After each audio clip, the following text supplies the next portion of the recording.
Mai cek, oi mai cek mai, kita ke negeri Kedah.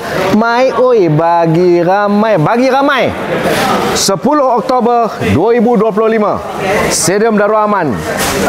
Hampa mesti nak tengok Marlon Alex James, Badro Bakhtiar, Khairil Muhaimin, Ahmad Fauzi Syari. Tak cukup dengan tu, ex Malaysia Razman Roslan, Zakwan, Syafiq Rahim akan bertembung di Stadium Keramat Hijau Kuning 8:30 malam.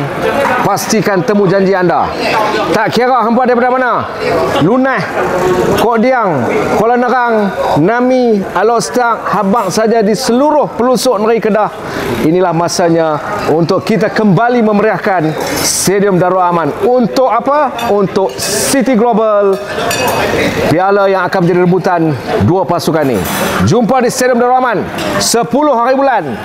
Boh dalam telefon siap-siap 10 hari bulan. Okey? Jumpa di Stadium Darul Aman.